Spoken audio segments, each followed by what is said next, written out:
नमस्कार। Good morning students. समाजशास्त्र की यूट्यूब क्लास में आपका स्वागत है। जैसा कि पिछले वीडियो में हमने समाजशास्त्र का परिचय प्रश्न पत्र में समाजीकरण की प्रक्रिया के बारे में चर्चा की थी। समाजीकरण क्या है, कौन सी इसकी विशेषताएं हैं, जीवन के विभिन्न पड़ावों में कौन सी इसकी अवस्थाएं हो सकती है, इस बारे में चर्चा की। आज हम चर्चा करते हैं समाजीकरण के प्रमुख अभिकरण एवं संस्थाएं कौन सी हो सकती हैं, यानी वो एजेंसी कौन सी है जो समाजीकरण की प्रक्रिया को पूर्ण बनाती है। समाजीकरण की प्रक्रिया जीवन पर्यंत चलती रहती है, जिसमें अनेक संस्थाएं एवं समूह योगदान करते हैं। ये संस्थाएं दो प्रकार की हैं, प्राथमिक संस्थाएं, द्वितीयक संस्थाएं। प्राथमिक संस्थाओं में वे अभिकरण आते हैं जहां बालक का जीवन का प्रारंभ होता है। बालक के व्यक्तित्व का निर्माण इन्हीं संस्थाओं में होता है। इनमें पहला है परिवार। बच्चा परिवार में जन्म लेता है, वहीं से उस पर प्राथमिक व स्थायी प्रभाव पड़ता है। परिवार में अपने भाई बहन, माता पिता तथा अन्य सदस्यों के संपर्क में आता है। वह परिवार के आचार विचार, रीति रिवाज, प्रथा, संस्कृति को सीख लेता है और उसका समाजीकरण हो जाता है। परिवार सभी समाजों में समाजीकरण की एक आधारभूत संस्था है। परिवार के समाजीकरण का व्यक्ति पर अद्वितीय प्रभाव पड़ता है जो उस पर जीवन पर्यंत रहता है। मित्र समूह, मित्रों का समूह भी समाजीकरण के लिए महत्वपूर्ण माना गया है। बच्चा घर से बाहर निकलकर अपने साथियों में खेलता है, जहां वह अनेक प्रकार के व्यवहारों को सीखता है। खेल के नियम, अनुशासन, नेतृत्व के गुण, अन्य साथियों से अनुकूलन करना आदि वह अपने साथी समूह में ही सीखता है।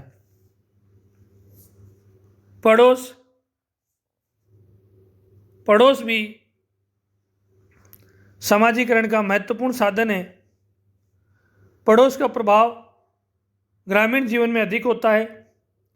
पड़ोस भी व्यक्ति को व्यवहार करना सिखाता है कि कौन सा व्यवहार करना अपेक्षित है और कैसा आचरण अपेक्षित नहीं है।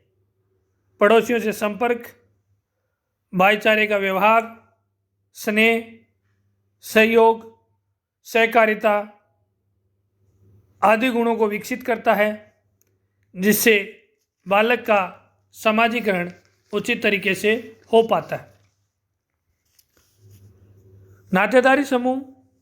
नातेदारी समूह में रक्त संबंधी रिश्तेदार और विवाह संबंधी रिश्तेदार आते हैं।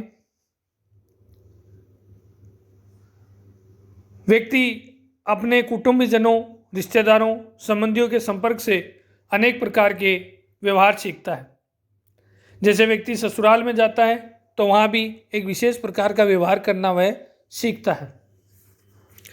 विवाह के कारण भी व्यक्ति के व्यवहारों में पर्याप्त अंतर आ जाता है। पति पत्नी, जीजा साली, दामाद, बहू आदि के भूमिका निर्वाह में अनेक नए दायित्व आ जाते हैं। अनेक नई परंपराएं, मान्यताएं, विचारधाराएं उत्पन्न होती है, जिससे व्यक्ति को अनुकूलन करना होता है और अनुकूलन सीखने के पश्चात उसका समाजीकरण हो जाता है। विवाह के बाद व्यक्ति को एक नवीन स्थिति प्राप्त होती है। उसका पुनर्सामाजीकरण भी होता है कि एक लड़की जब ससुराल जाती है तो वो अनेक क्रिया विधियों को सीखती है, नई परंपराओं से, नए सांस्कृतिक सामाजिक मूल्यों से अपना सामंजस्य बिठाती है। प्राथमिक संस्थाओं के बाद हम चर्चा करें समाजीकरण कि कुछ दैतिक संस्थाएं भी हैं।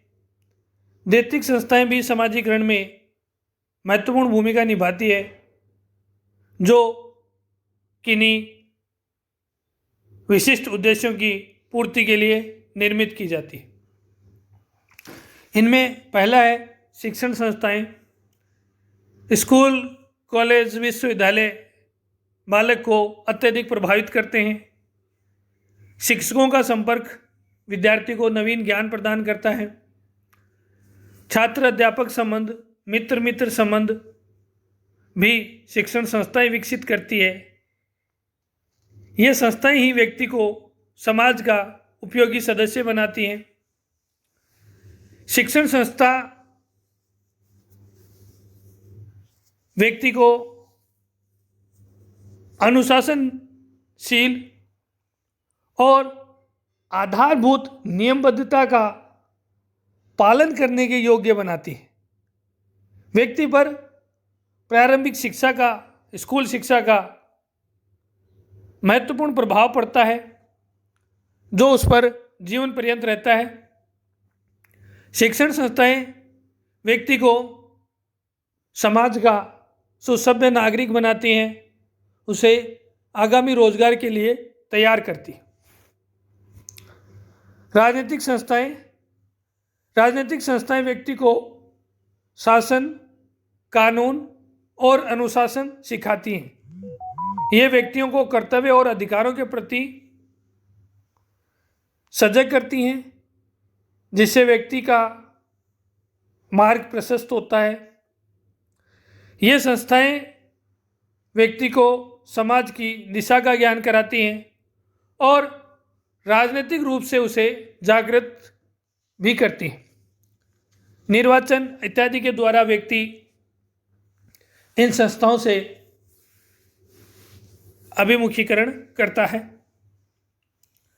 आर्थिक संस्थाएं व्यक्ति को व्यवसायिक और जीवन यापन का दिशा निर्देश कराती है, जहां व्यक्ति प्रतिस्पर्धा, सहकारिता, समायोजन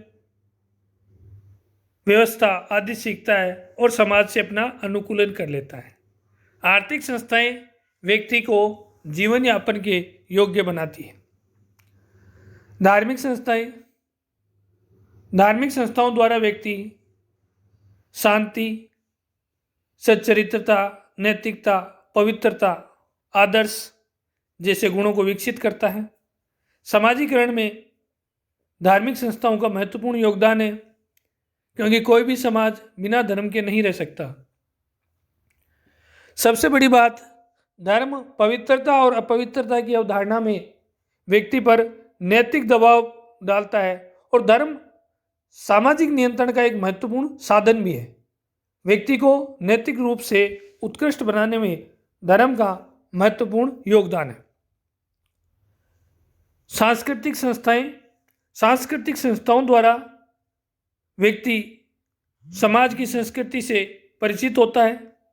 कला, भाषा, रीति रिवाज, परंपरा, वेशभूषा आदि की जानकारी इन्हीं संस्थाओं द्वारा प्राप्त होती है।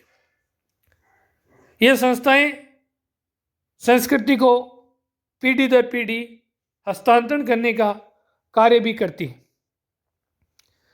इन संस्थाओं के द्वारा व्यक्ति अपने समाज की संस्कृति को सीखता है, उसे अनुकूलन करता है और आत्मसात कर लेता है।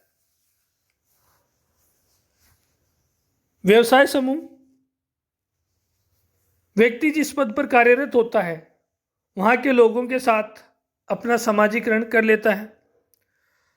अपने साथी समूह, अधिकारी व निम्न पद वालों से कैसे व्यवहार करना है आदि वह सीखता है।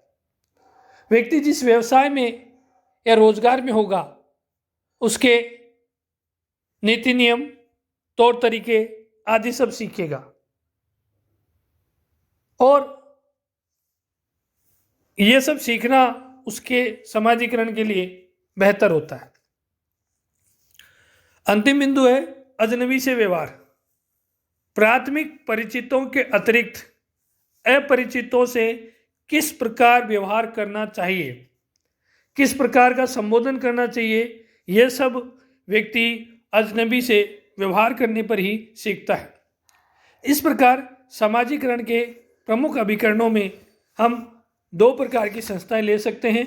प्राथमिक संस्थाएं जिनसे व्यक्ति घनिष्ठ रूप से जुड़ा हुआ है, और दैत्विक संस्थाएं जो व्यक्ति का अन्यतर समाजीकरण करती है। धन्यवाद।